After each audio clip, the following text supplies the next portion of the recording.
Thank you very much. So I'm going to be optimistic about the future because of the web. And I'm going to be optimistic about the future because one of the things about the web that's most interesting, if you look in the program where I say what my favorite TED talk is, it's one by Kevin Kelly, who founded Wired magazine and a great thinker on the internet. And he talks about the web as the biggest machine we've ever built. The most amazing machine we've ever built. Got no jet boots, got no flying cars in the future, but there was one thing from my childhood that I always wanted but thought that I'd never get, and that was the Hitchhiker's Guide to the Galaxy, a book that contained knowledge just about everything and that was constantly updated and held in your pocket. I never imagined that would be possible, and yet it is. And in fact, the web is even better than that. Web's an incredible thing. It's an incredible network. And one of the reasons that we've got optimism, I think, for the future is just how much we're going to be able to do with it. We see with happiness, we see with some of the ideas about connected cities that are bubbling up, all the amazing things that we can do with that data, the way that we can access 2 billion people who are connected to it in the world and rising every day, and the sum of human knowledge. But one of the things about the web, of course, is that that's an incredible thing to be given, especially when you weren't expecting it, especially when the most fantastical projections of the future never seemed that you'd have anything like that. So you can be forgiven for being a little wary of the web, or a little wary of Facebook, a little wary of the privacy consequences, which is something I spent a lot of time writing about in the past and thinking about. And two common complaints, which I'm going to kind of address today, I hope, are information overload and distraction. I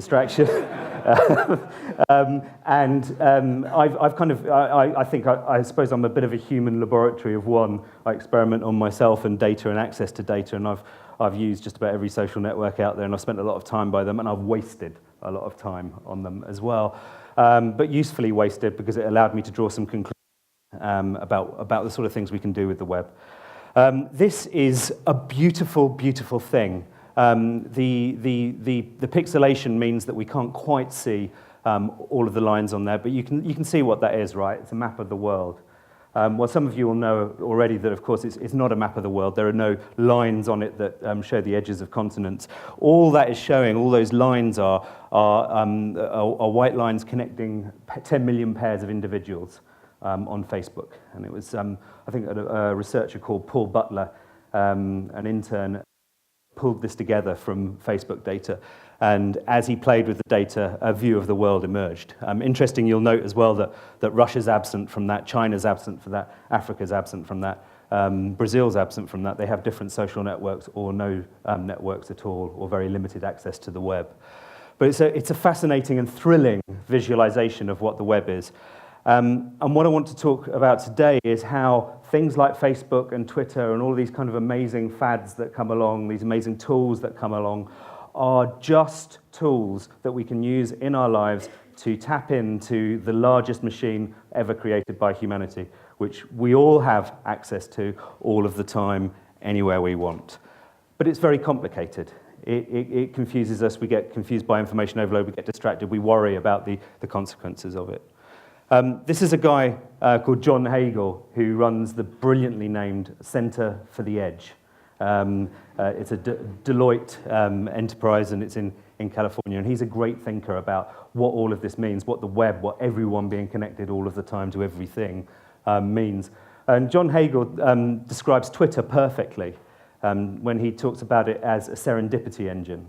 And there's a link you can see to the video interview there. He talks about it as something that allows you to be present in those networks and allows you to access information, very valuable information, to get things done faster. And I was thinking, John Hagel popped into my mind the other day when I was at a conference where a lot of people were talking about Twitter in their organizations, in business schools as it happened. And suddenly a kind of a thought emerged in the room, and people started talking about, Twitter, it's the emperor's new clothes. I've been playing with it for ages, and all it does is kind of get distracting, and it doesn't really, you know what, it's just a load of nonsense. It's a load of hype. We're moving past this, right? And there seemed to be this kind of wave of agreement in the room, and I had to throw my hands up and go, whoa, whoa, whoa, whoa, whoa. Twitter is not the emperor's new clothes. Twitter is one of the most powerful and amazing ways to access networks, human networks of knowledge and resources that there is. Stop thinking of it as a press release distribution tool. Think of it as a productivity tool. And that got me to thinking about the nub of this issue, that we get distracted by the platforms, we get distracted by the wow, even by the big maps of, isn't it amazing that we're all connected? These huge numbers that double every 2 years, about the size of the internet. And we get distracted from the fact that this is, although it's the biggest and most awesome tool ever created by humanity, it can help us get things done faster in our everyday lives. That it used correctly, it's something that can speed up our work, not distract us from it or get in the way or cause headaches because we've got too many emails or tweets or status updates. And I started to think about the way that I used Twitter over time. And I went and used a little service called tweetstats.com, which will show you how many tweets you've done per week or per month or whenever you want, and a load of other statistics as well.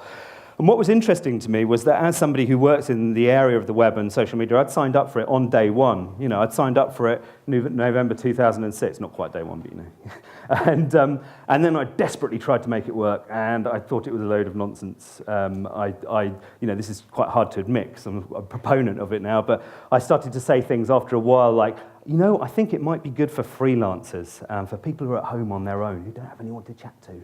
Very patronizing sentiment, but I saw a lot of my friends that I'd known through blogging and who were into the internet who were using it, raving about it. I just couldn't get it.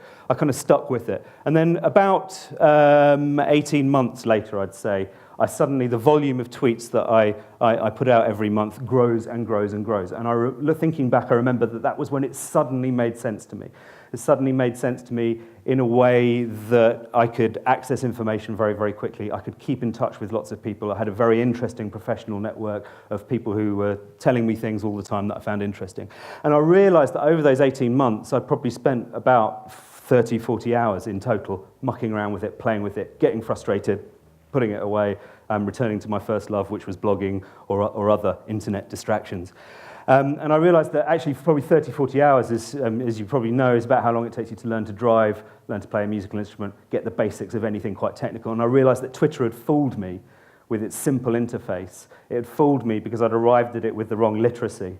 I'd arrived at it with the wrong state of mind. I'd thought of it like SMS, I'd thought of it like a news feed. You'll hear one of the most common complaints I hear from people who are trying to learn Twitter. They don't actually realize they're trying to learn Twitter. They think they're trying it out and it should immediately make sense, is, I don't care what Stephen Fry had for breakfast. Well, you know, the thing is once you learn Twitter, you realize you can turn Stephen Fry off. It's not like, you don't. And the other thing you realize is it's not an SMS inbox. You don't have to read all of them. They're not all messages to you. You can dip in and out. It's an information stream. But this is something we learn as we use the tools.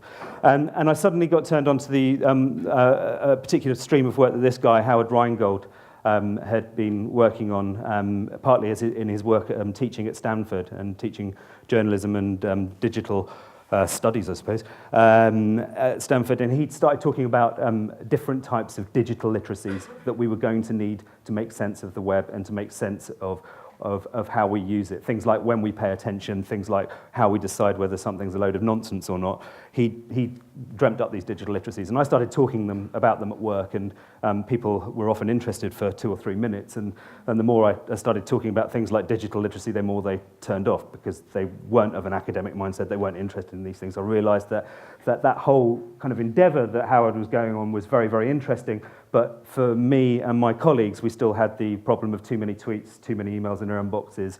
Every time we went off to do a presentation, getting distracted by Google or Facebook or whatever was out there. So I thought I'd try and express to my friends and colleagues what the things were that I was beginning to learn about how you use this stuff to get stuff done more effectively. And because I'm from a communications background, everything has to be alliterative and have a cute title. That's why it's called Superskills. If you're an academic, you can still call it digital literacy. It's fine. But I thought that there are basically 3 sets of skills that we all need to start working on if the web's not going to scare us and not going to be an encumbrance, if we're going to get the most out of it. And we need to think about what it means to work, especially in any kind of knowledge work, any kind of thing where we're creating new knowledge or creating new content. These three kind of things that we need to work on. I'm just going to make a quick aside about fonts, by the way. For the font geeks amongst you, and I know there'll be one or two, it's Brighton. I did this in Gotham, all right, and it's translated into Arial. I'm not, you can look on AntonyMayfield.com. The slides are up there in their original glorious font, and you'll be pleased, and you'll understand that I have some credibility in that area. It's good I mentioned fonts before we got onto this slide. Anyway, imagine a beautiful font. It was the one Obama used in his campaign. It's very modern, very dynamic. It says a lot about me as a speaker. So anyway, super skills. So the first super skill that I thought that we needed to talk about, and is great, we've mentioned networks a few times today. The first super skill is networks, and actually it's a clutch of skills, and it's a clutch of understandings about how the web works. The one thing that I learned working in a digital agency, iCrossing and SpannerWorks in Brighton, was about how networks worked technically and how the web was one big network. And every time you tried to visualize how pages fit together or people fit together, you come up with something like the Facebook one, not usually as beautiful, but very, very, very inspiring. And I started to read a lot about networks and try to understand them as a non-technical person. And I started to understand just how important social networks are, not just to the web, but to human beings. And we started to realize that as a species, of course, social networks are our great big dynamic USP.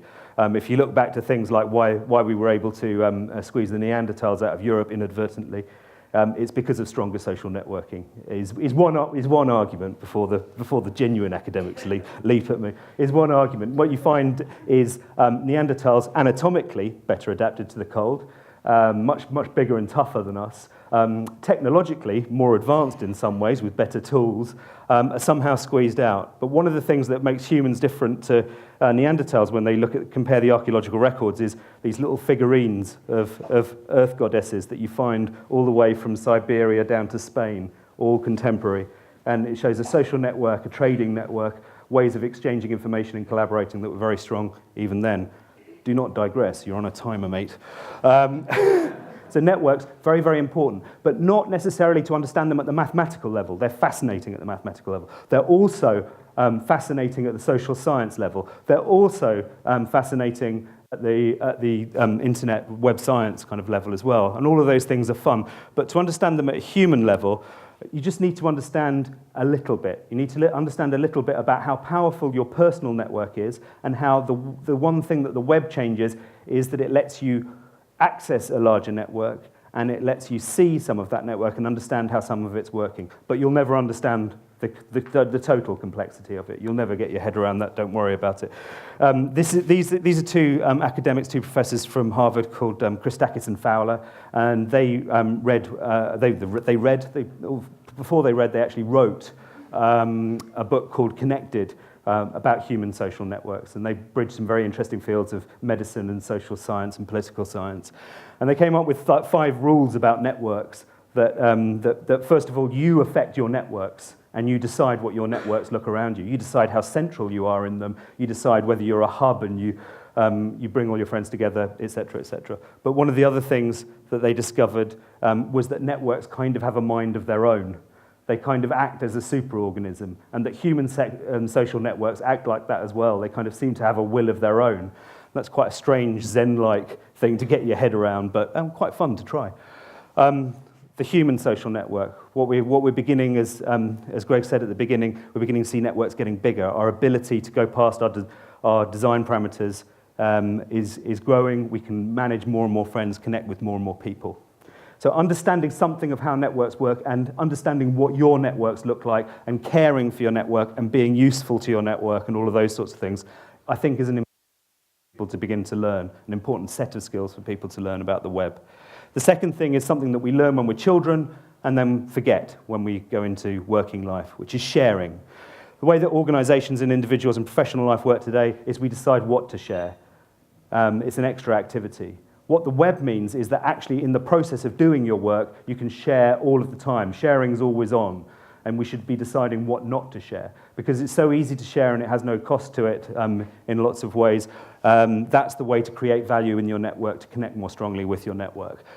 Best example of this was a book that we wrote, that I have on a personal level, was a book we wrote at iCrossing called What is Social Media, which we gave away and put under Creative Commons license, and discovered a few months later that it had been translated into Chinese by 3 Chinese people who met on a social network, and it looked exactly the same as the English version, and it had 8,000 links to us from China, which was very helpful. The third skill area that I wanted to just mention, and then really bring it to a kind of practical point about how we work and being more effective using the web, is about focus and flow. And that's about how we use our attention and how we think about our workflow and where we see the value in workflow in the modern world. In terms of focus, I think the tools that I discovered since I left university, like the web and like PowerPoint and other things. This was designed in Keynote. It was beautiful once. Sorry. The way that I did it was kind of like I was working on a recipe in my house, and every stage of the recipe I'd go and look for the ingredients. And if they weren't there, I'd have to go to the shop and then come back and repeat that. I'd open PowerPoint and I'd open Google and I'd flip between the two. And a presentation like this one would take about a week. I discovered something called the Pomodoro Technique. Some of you will have discovered. If not, then I implore you to go find it. Pomodoro Technique, very, very useful way of chunking your time into 25 segments and just focusing on one thing and not looking at other things at all and saving those for later. And I started to think about that and the process of designing a presentation in a network context, for instance. It could also apply to writing a report, could apply to anything. And I started to think that, well, what I need to do is spend not open PowerPoint, but spend about 4 of those things asking my network through Twitter, looking at Delicious, using Google to find new knowledge. I need to spend about 2 crafting the story. I need to spend about 4 actually in the application, like PowerPoint, which is brilliant if you use it in the right way, and Keynote. And then a couple curating it, that's it, sharing it back out to my network. Which is why when I went on stage today, a little trick I learned from someone at Dell is I tweeted the link to my blog, which is already up there with the presentation and all the notes and all the links so that you can make sense of this presentation should you wish and should you keep it. So it's something that's using the network at the appropriate point, but then I put away the Google and I put away the Twitter and I concentrate on the work, and then I go back to the Google and the Twitter to share it all again and add value back into my network. And be useful to all the people that I talk to on Twitter that help me get things done. And I did that the first time. It took me an afternoon, and it was far, far more effective than any of the ways that I'd been working before. That's just an example. But my point is that we need to be thinking about how we use the network and thinking about how we design our workflow in order to get things done and decide when we're going to be distracted and when we're going to be diffuse in the network and out there, and when we're going to concentrate on putting stickies on virtual whiteboards like that to design presentations like this one. Anyway, it's been a huge pleasure talking to you today and sharing some of these ideas, very new ideas for me that I'm beginning to pull together about how we work in networks and how we can tap into just the enormous potential of living in a world where we're connected to 2 billion people and the sum of human knowledge. But it does take some effort, it takes some learning, it takes some literacy or some new super skills, perhaps. Thank you very much.